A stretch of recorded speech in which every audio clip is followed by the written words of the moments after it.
বিসমিল্লাহির রহমানির রহিম। এখন আমি তোমাদের সাথে আলোচনা করব টেন্স নিয়ে। অতি অল্প সময়ের ভিতরে আমরা সম্পূর্ণ টেন্সটা শিখিয়ে ফেলব। অনেকেই টেন্স দেখলে ভয় পাও, টেন্স দেখলেই যেন মাথা ঘুরে ওঠে, তাদের জন্যই আজকের ক্লাস। অতি সংক্ষিপ্ত সময়ের ভিতরে তোমরা পুরো টেন্স শিখে নেবে। কেমন? প্রথমেই জানবো যে আসলে টেন্স কি। টেন্সের বাংলা হলো কি? কাল,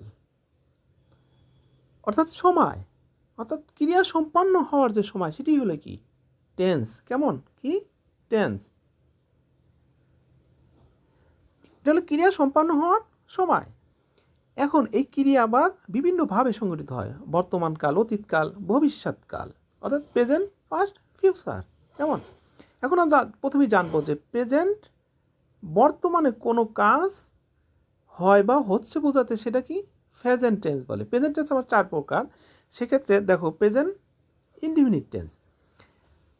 এখানে দেখা যাচ্ছে আমরা চিনব কীভাবে? অনেক সময় আমরা কি চিনতে পারি না যে এটা কোন টেন্স, কীভাবে করব আসলে সেটা অবশ্যই জানা উচিত বা জানতে হবে। যেমন বাংলা ক্রিয়াপদের সাথে করি, খাই, যাই, ঘুমাই ইত্যাদি। আবার অভ্যাস বা চিরন্তন সত্তর, সেগুলো কি? Present indefinite tense. কেমন? প্রেজেন্ট কন্টিনিউয়াস মানে কি? চলমান, অর্থাৎ চলতেছে বর্তমানে। করছি, খাচ্ছি, যাচ্ছে, কি? বর্তমানে চলছে। বাংলা ক্রিয়াপদের সাথে যদি এটা থাকে আমরা বুঝবো কি এটা প্রেজেন্ট কন্টিনিউয়াস টেন্স। কেমন? আবার প্রেজেন্ট পারফেক্ট টেন্স, করেছি, খেয়েছি, গিয়েছে। এটা কি? মাত্র শেষ হয়েছে, অর্থাৎ পূর্বে শুরু হয়েছিল, এই মাত্র শেষ হয়ে গেছে। সেটা কি? Present perfect tense. তারপরে প্রেজেন্ট পারফেক্ট কন্টিনিউয়াস টেন্স, এটাও কিন্তু চলমান, কিন্তু কেমন চলমান? যে সময় ধরে করছি, খাচ্ছি, অর্থাৎ আগ থেকে শুরু হয়ে এখন পর্যন্ত সে চলতেছে। সেই ক্ষেত্রে আমরা কি বুঝবো? এটা যে প্রেজেন্ট পারফেক্ট কন্টিনিউয়াস টেন্স এটা। কেমন? এখন আমরা উদাহরণে চলে যাব। কেমন? এখানে তোমরা এই যে দেখতে পাচ্ছ যে আই এট রাইস, আমি কি? ভাত খাই। এখানে কি হয়েছে? মূল ভার্বের কোন ফর্ম হয়েছে? এট, প্রেজেন্ট ফর্ম কিন্তু হয়েছে। কেমন? এখন যদি এখানে আমি বলি যে সে ভাত খায়, তাহলে কি হবে? সেখানে হি ইটস রাইস হবে। এটার সাথে কি একটা বাড়তি এস যুক্ত হবে। কেন যুক্ত হবে? অর্থাৎ থার্ড পারসন সিঙ্গুলার নাম্বার, সে কি? থার্ড পারসন, কি? একজন, তার জন্য এটার সাথে এস যুক্ত হবে। কেমন? আশা করি বুঝতে পেরেছ। এখন যদি বলো যে প্রশ্নবোধক হলে কি করব? হ্যাঁ, প্রশ্নবোধক হলে ডু বা ডাসের ব্যবহার করতে হবে। কেমন? ডু আই ইট রাইস, এ তো হয়ে গেল।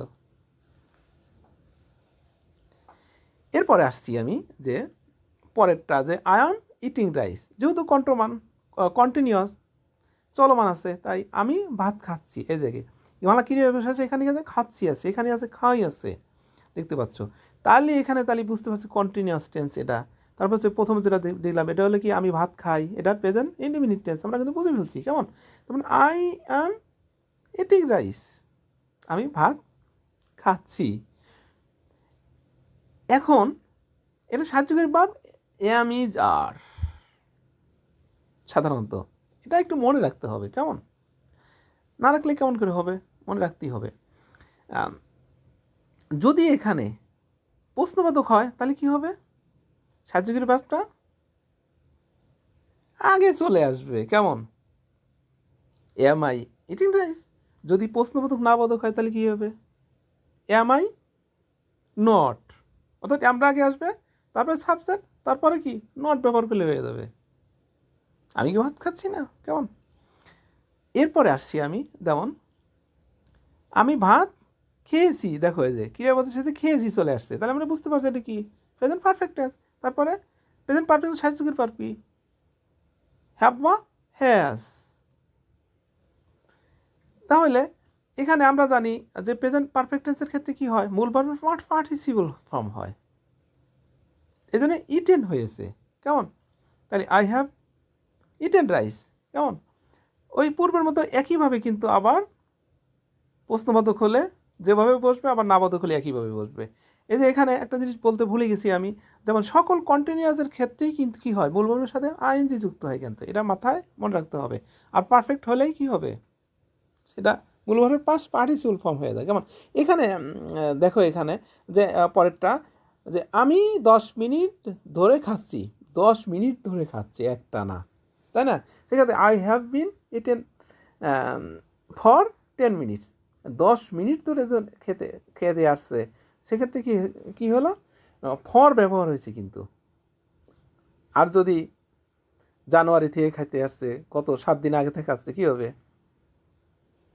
এখানে সিন্স ব্যবহার করে করতে হবে। কেমন, আশা করি বুঝতে পারছো। এবার আমরা পরবর্তী টেন্সে চলে যাব। কেমন, দেখো এবার পাস্ট টেন্সে চলে আসছি। পাস্ট টেন্সের বেলায় দেখতে পাচ্ছ এখানে পাস্ট টেন্স অতীতকাল, তা আগে কোনো কাজ হয়ে গিয়েছিল বোঝালে তাকে পাস্ট টেন্স বলে। হ্যাঁ, এটা সাধারণত বলা যায়, কোনো কাজ হয়ে গেছে সেটাই তো পাস্ট। কেমন, এখন এই যে চেনার উপায় একইভাবে, এই যে সরি, আমরা উদাহরণে আগে চলে আসছি।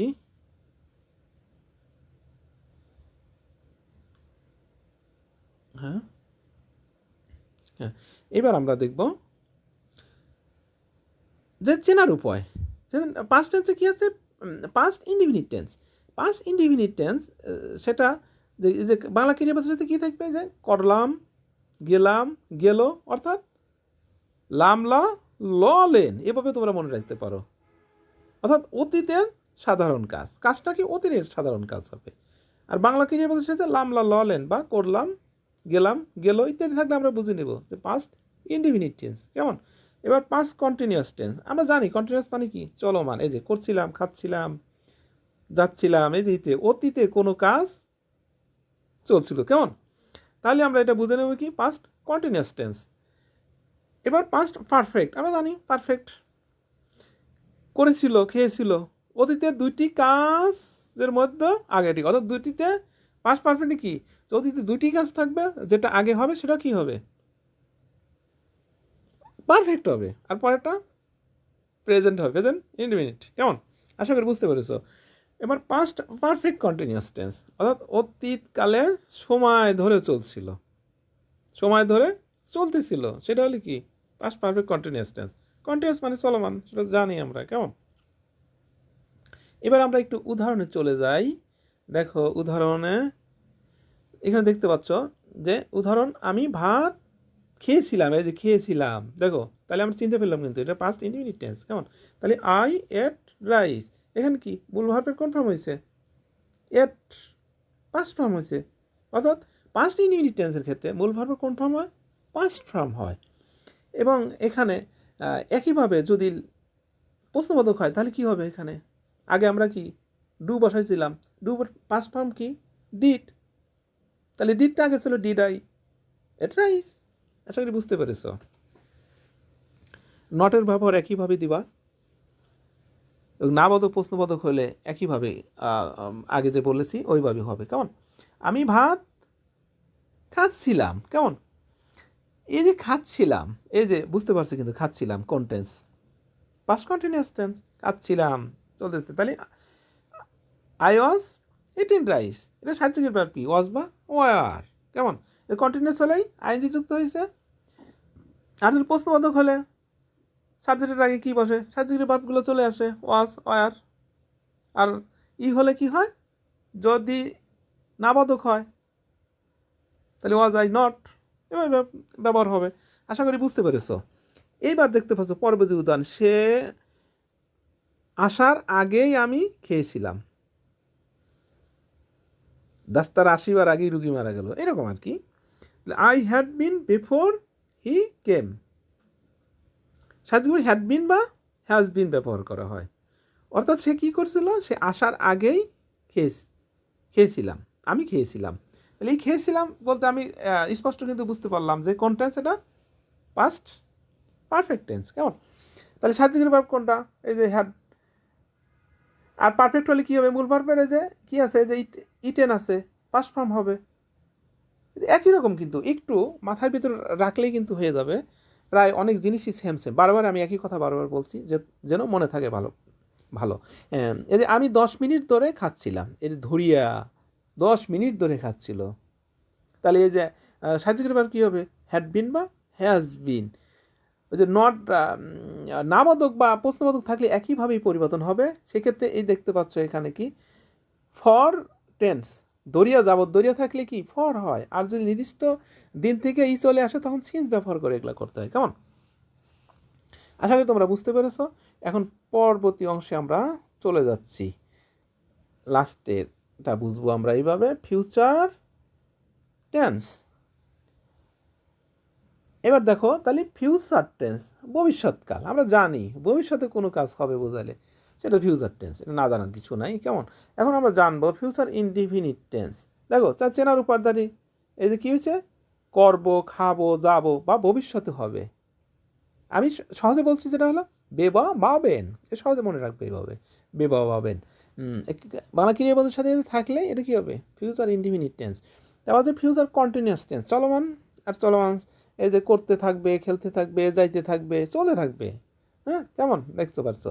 ফিউচার পারফেক্ট টেন্স, পারফেক্ট চাল করে থাকবে, খেয়ে থাকবে, ঘুমিয়ে থাকবে, এই যে হয়ে থাকবে। এই যে এরকম বোঝালেই আমরা একটু মাথায় রাখবো কী হবে সেটা ফিউচার পারফেক্ট টেন্স। কেমন? তারপরে যে ফিউচার পারফেক্ট কন্টিনিউয়াস টেন্স, চলমান, তাহলে ভবিষ্যতে কোনো কাজ সময় ধরে চলতে থাকবে, সেটা হলো, যদিও এগুলো মতো প্রয়োজন হয় না বা লাগে না, তবে একটু জেনে রাখা ভালো। কেমন? এবার আমরা উদাহরণতে চলে যাচ্ছি।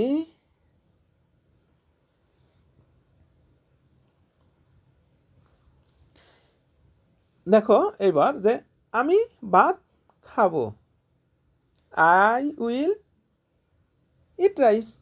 অর্থাৎ এখানে সাহায্যকারী ভার্ব হিসেবে কী ব্যবহার হবে? শ্যাল বা উইল ব্যবহার হবে। মূল ভার্ব কোন ফর্ম হয়েছে এখানে? ইট, প্রেজেন্ট ফর্ম ব্যবহার হবে। কেমন? তারপর হচ্ছে উইল, আদার্স একইভাবে হবে সব কিছু, আমি আর বারবার একই জিনিস বলছি না। তারপরে আমি ভাত খেয়ে থাকবো, দেখো এখানে যে চিনার উপায় খেয়ে থাকবো, তারপরে দুপরে দেখো যেটা খাবো, তাহলে আমরা কিন্তু ইজিলি কিন্তু কোনটেন্স আমরা চিনতে পারছি। তারপরে কিন্তু I will be eating rice, এটা কোনটেন্স? Future continuous tense. Future continuous টেন্সের ক্ষেত্রে কী হয়? চলমান আমরা জানি, আর মূল ভার্বের সাথে আইএনজি যুক্ত হবে, এই যে ইটিং হয়েছে। তারপরে সাহায্যকারী ভার্ব হিসেবে কী হয়েছে? শ্যাল বি বা উইল বি ব্যবহার হবে। এবার আমি ভাত খেয়ে থাকবো, এটা হলো পারফেক্টের বেলায়। দেখো মূল ভার্বের কী হয়েছে? পাস্ট পার্টিসিপাল ফর্ম হয়েছে। তারপরে সাহায্যকারী ভার্ব কী ব্যবহার করা? Will have, shall have. কেমন? উইল হ্যাভ বা উইল হ্যাজ, সরি ভুল হয়েছিল, আর আদার্স একই রকমভাবে হয়ে যাবে। কেমন? তারপরেরটা দেখছি এখানে যে last future perfect continuous tense. কেমন? তাহলে আমি খেয়ে থাকবো দীর্ঘক্ষণ। এভাবে কেউ আসলে কথা বলে না আসলে, তাই না? আই উইল হ্যাভ বিন, বলে will have been, will has been সাহায্যকারী ভার্ব এবং মূল ভার্বের সাথে আইএনজি যুক্ত হবে, সেটা তো আমরা জানি কন্টিনিউয়াস টেন্সে যুক্ত হবে, আর আদার্স বাদ বাকি নিয়ম একইভাবে হবে। আশা করি খুব সুন্দরভাবে তোমরা বুঝতে পেরেছো।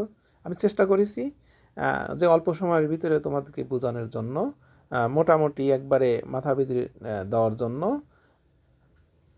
আরও অনেক উদাহরণ দেওয়া যায় তো, কিন্তু সময় লাগবে, ভিডিওটা বড় হয়ে যাবে, সংক্ষিপ্ত করেছি।